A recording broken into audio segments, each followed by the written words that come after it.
Feeling powerless is a miserable experience. If given the choice, everyone would opt for more rather than less power. Yet, to be so overt in attempts to gain power is frowned upon. To attain power, you need to be subtle, cunning, and democratic yet devious. My name is Terina Ng from Sekolah Menengah Kebangsaan, PITAS, and this is my book talk. The book that I'm currently in hold of possession is entitled The 48 Laws of Power, written by Robert Greene. It consists of 452 pages alongside with 48 different laws of power, just like what the title suggested. Sure, this book is not a fiction that you would rather read to entertain yourself for the time being, but believe me or not, it is truly a life-changing experience.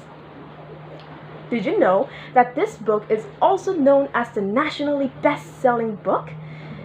I'm also quite surprised myself. The rating for this book is tremendous, although there are still some arguments about the book. The format of using historical examples to illustrate the points or laws being stated within the piece is also executed brilliantly. It draws the reader in not only intellectually, but out of the sheer curiosity concerning our historical ancestors and how they dealt with social threats. Allow me to elaborate some few examples of the laws. Law number 2. Never put too much trust in friends and learn how to use enemies. The observance of the law starts when Chinese Emperor Sung converted an enemy into an ally. Sung invited the enemy King Shu to his palace, where Shu thought he would be punished. After winning and dining with him, however, Sung sent Shu home with a package. When Shu opened it, he found evidence documenting his conspiracy against Sung. He realized he was being spared and became one of Sung's most loyal followers. To summarize it all, Chinese Emperor Sung basically used his advantage to use King Shu, his enemy, and later Shu became his own loyal follower. In conclusion, keep a close eye on your friends.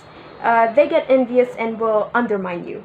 If you co-opt an enemy, they'll be more loyal than a friend because they'll try hard to prove themselves worthy of your trust. I know it does sound a bit harsh, but if you have moral values and you know what you're doing is right, like literally not in the wrong way, then you are attaining a good power. Another law I can give is the 9th law of power, which is win through your actions and never through arguments. The interpretation of the law states when Michelangelo was carving the famous statue of David, the mayor of Florence took a look and told him the nose was too big. Instead of arguing, Michelangelo gestured for the mayor to follow him up the scaffolding, where the artist pretended to be changing the nose. When it was done, the mayor pronounced it perfect. But Michelangelo hadn't changed it. He just changed the mayor's vantage point to a new one, from which it actually looked fine. In conclusion, say little and be ambiguous, leaving the meaning to the others to interpret. The less you say, the more intimidating and powerful you are. The book is worth revisiting again and again and again.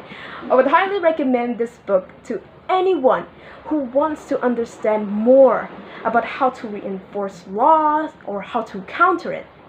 Not gonna lie though, I do enjoy this book a lot. Not only does it help me to understand about the law, but it also includes historical features as well.